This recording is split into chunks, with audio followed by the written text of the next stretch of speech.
Adani group की मुश्किलें कम होने का नाम नहीं ले रही हैं। हिंडनबर्ग की रिपोर्ट से जहां एक और अडानी समूह को करोड़ों का नुकसान झेलना पड़ा है, तो वहीं कांग्रेस शासित हिमाचल में सरकारी एजेंसियां भी अडानी समूह की मुश्किलें बढ़ा रही हैं।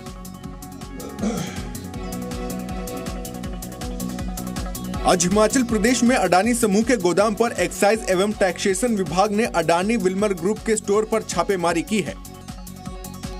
एक्साइज डिपार्टमेंट ने अडानी विल्मर पर कार्रवाई करते हुए कंपनी के परवाणु गोदाम का जायजा लिया और दस्तावेज खंगाले।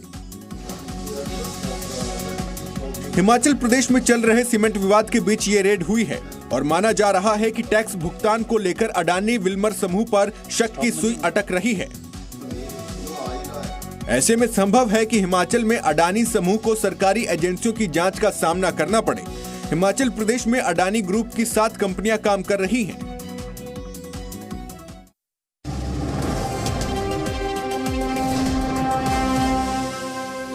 रामचरितमानस को लेकर चल रहा विवाद थमने का नाम नहीं ले रहा है और समाजवादी पार्टी नेता स्वामी प्रसाद मौर्य आर पार के मूड में हैं। और अब उन्होंने सीधे प्रधानमंत्री मोदी को चिट्ठी लिखकर ये दावा किया है कि ग्रंथ की कुछ चौपाइयां महिलाओं, आदिवासियों, दलितों और पिछड़ों के लिए अपमानजनक है। स्वामी प्रसाद मौर्य की मांग है कि या तो मानस के आपत्तिजनक अंशों को हटाया जाए या फिर उन्हें संशोधित किया जाए। स्वामी प्रसाद मौर्य का कहना है कि कुछ लोग भगवान श्री राम, हिंदू धर्म और रामचरितमानस के मामले को भटकाने की कोशिश कर रहे हैं। धर्म और सामाजिक प्लेटफॉर्म पर महिलाओं, आदिवासियों, दलितों और पिछड़ों के साथ सौतेला व्यवहार न हो, उनको अपमानजनक परिस्थिति से गुजरना न पड़े। वहीं बीजेपी ने इस मामले को लेकर अखिलेश पर बड़ा हमला बोला है।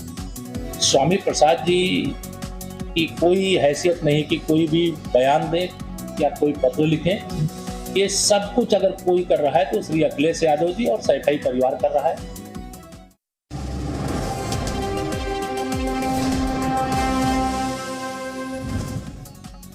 उत्तर प्रदेश में शहरों के नाम बदलने की सियासत में एक नई पार्टी की एंट्री हो गई है और इस बार 2 नए जिलों के नाम बदलने की मांग उठी है। ये पत्र उत्तर प्रदेश के 2 जिलों गाजीपुर और बहराइच का नाम बदलने की मांग करते हुए लिखा गया है, लेकिन इस बार ये पत्र लिखने वाला नेता नई पार्टी से सामने आया है।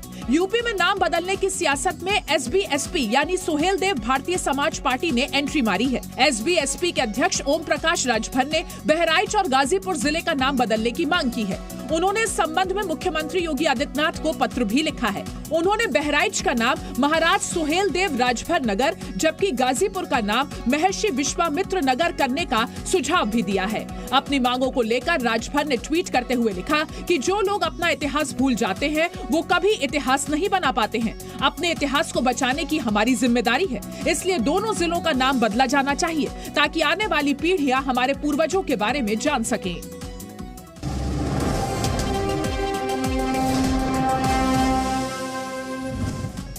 कुछ दिनों पहले जो तस्वीर जोशीमठ से सामने आई थी, वैसी ही तस्वीर अब रुद्रप्रयाग से भी सामने आ रही है, जो लोगों को काफी डरा रही है। ऋषिकेश कर्णप्रयाग रेल लाइन निर्माण से रुद्रप्रयाग जिले के खाखरा गांव में भी दरारें पड़ रही हैं। गांव के नीचे से बन रहे टनल की वजह से यहां के घरों में मोटी मोटी दरारें पड़ चुकी हैं।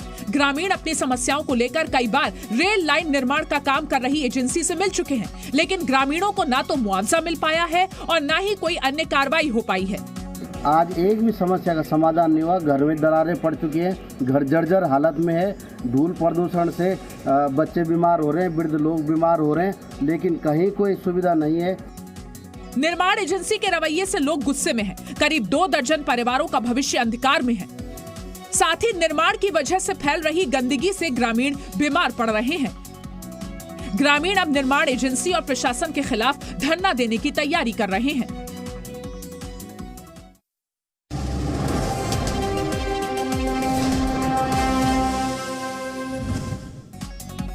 तुर्की सीरिया में आए विनाशकारी भूकंप की वजह से हुई मौतों की संख्या लगातार बढ़ रही है। इस आपदा में अब तक 15,000 से ज्यादा लोगों की मौत हो चुकी है। तुर्की की बात की जाए तो अब तक 12,391 लोगों की मौत हुई है। वहीं सीरिया में 2,992 लोगों को अपनी जान गंवानी पड़ी है। वहीं तुर्की में भूकंप की सैटेलाइट तस्वीरें भी सामने आई हैं, जिसमें एक तस्वीर में भूकंप के पहले और दूसरी तस्वीर भूकंप के बाद की है। इन दोनों तस्वीरों को देखकर अंदाजा लगाया जा सकता है कि वहां पर किस कदर का भयावह मंजर रहा होगा। ये तस्वीरें बताती हैं कि कैसे चंद मिनटों में तुर्की बर्बाद हो गया। आपदा प्रभावित देश की मदद के लिए भारत ने भारी मात्रा में राहत सामग्री भेजी है। इस बीच भारतीय विदेश मंत्रालय की ओर से जारी एक बयान में बताया गया है कि तुर्की के भूकंप प्रभावित इलाकों में 10 भारतीय भी फंसे हुए हैं, लेकिन वो सुरक्षित हैं। साथ ही एक भारतीय नागरिक लापता भी बताया जा रहा है।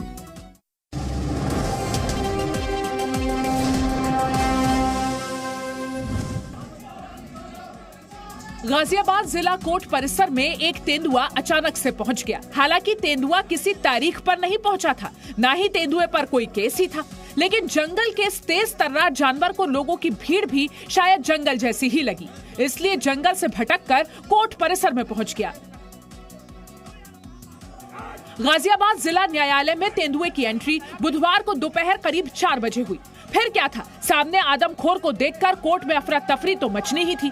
इस अफरा तफरी के बीच तेंदुए के हमले में कई लोगों की जान भी बाल बाल बची। तेंदुआ करीब 6 घंटे तक कोर्ट में दहशत का दूसरा नाम बना रहा।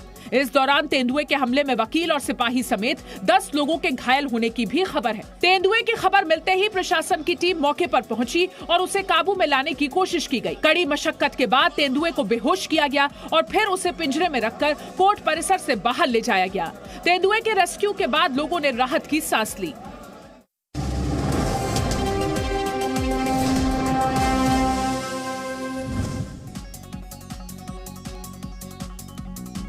अफगानिस्तान मामले पर मॉस्को में रूस के राष्ट्रपति व्लादिमीर पुतिन और एनएसए अजीत डोवल की मुलाकात हुई और अफगानिस्तान के ताजा हालात पर पुतिन से उनकी चर्चा हुई। मुलाकात के बाद एनएसए अजीत डोवल ने कहा कि किसी भी देश को आतंकवाद निर्यात करने के लिए अफगान क्षेत्र का उपयोग करने की अनुमति नहीं दी जानी चाहिए। साथ ही अजीत डोवल ने कहा कि जरूरत के वक्त भारत अफगानिस्तान के लोगों को कभी अकेला नहीं छोड़ेगा और अफगानिस्तान के लोगों की भलाई और मानवीय जरूरतें भारत की सर्वोच्च प्राथमिकता है। एनएसए अजीत डोवल 2 दिवसीय रूस के दौरे पर हैं। मॉस्को में अफगानिस्तान के मुद्दे पर सुरक्षा परिषद के सचिवों और राष्ट्रीय सुरक्षा सलाहकारों की 5वीं बहुपक्षीय बैठक में उन्होंने हिस्सा लिया। इस बैठक में भारत के अलावा रूस, ईरान, कजाकिस्तान, किर्गिस्तान, चीन, ताजिकिस्तान, तुर्कमेनिस्तान और उज्बेकिस्तान के प्रतिनिधि भी उपस्थित थे।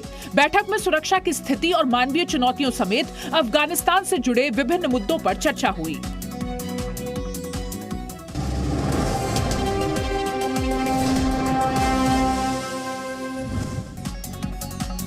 तस्वीर में दिख रहे शख्स को पकड़ना मुंबई पुलिस के लिए कितनी बड़ी चुनौती थी, वो इस बात से समझा जा सकता है कि इसे पकड़ने के लिए पुलिस ने एक स्पेशल ऑपरेशन चलाया और ऑपरेशन की सफलता के बाद खुद मुंबई पुलिस के जॉइंट कमिश्नर ऑपरेशन में शामिल पुलिस कर्मियों को सम्मानित करने पहुंचे। दरअसल चेन स्नैचिंग का आरोपी मोहम्मद जाकिर सैयद कई दिनों से पुलिस की रडार पर था, लेकिन वो जिस इलाके में रहता था वहां जाना पुलिस के लिए एक चुनौती थी। इसलिए 26 पुलिस कर्मियों की एक टीम बनाकर उसे पकड़ने के लिए ऑपरेशन चलाया गया।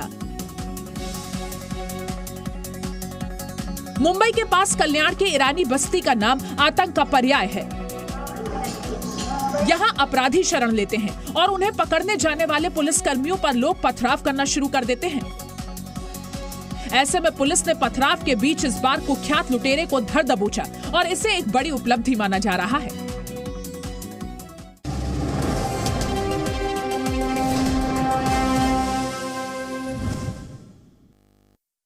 मोदी ने कल यानी बुधवार को इजराइल के प्रधानमंत्री बेंजामिन नेतन्याहू के साथ टेलीफोन पर बातचीत की और उन्हें फिर से प्रधानमंत्री बनने की बधाई दी। बेंजामिन नेतन्याहू 6ठी बार इजराइल के प्रधानमंत्री चुने गए हैं।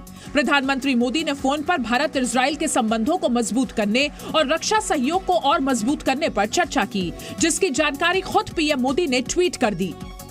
पीएम मोदी ने लिखा कि प्रधानमंत्री बेंजामिन नेतन्याहू से बात की और भारत इजराइल के रिश्तों को और मजबूत करने के तरीकों पर चर्चा की।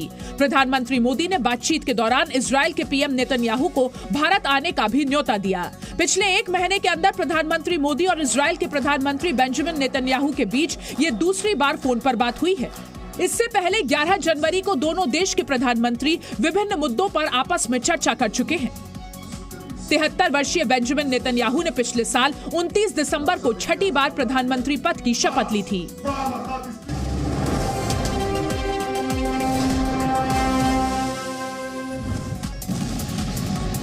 रूस यूक्रेन के बीच चल रहे युद्ध को 1 साल हो गया है।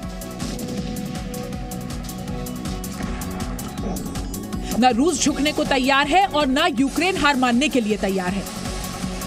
युद्ध के बीच यूक्रेन के राष्ट्रपति ज़ेलेंस्की बुधवार को एक सरप्राइज विजिट पर ब्रिटेन पहुंचे। यहां ब्रिटिश प्रधानमंत्री ऋषि सुनक ने एयरपोर्ट पर ज़ेलेंस्की का गले लगाकर स्वागत किया। मुलाकात के बाद ऋषि सुनक ने ज़ेलेंस्की के साथ सोशल मीडिया पर तस्वीर शेयर की। दोनों नेताओं की इस मुलाकात पर दुनिया भर की नजरें जम गईं, क्योंकि ज़ेलेंस्की ने रूस के आक्रमण के बाद अपनी दूसरी विदेश यात्रा ब्रिटेन की ही की है, जिसमें उन्होंने यूक्रेन को सहयोग करने के लिए ब्रिटेन का धन्यवाद दिया। ब्रिटिश प्रधानमंत्री ऋषि सुनक और यूक्रेन के राष्ट्रपति ज़ेलेंस्की दोनों साथ में ब्रिटिश पीएम के आधिकारिक आवास 10 डाउनिंग स्ट्रीट पहुंचे। उसके बाद ज़ेलेंस्की ने ब्रिटेन की संसद में स्पीच भी दी। इसके बाद ज़ेलेंस्की ने ब्रिटेन के किंग चार्ल्स से बकिंगम पैलेस में मुलाकात की।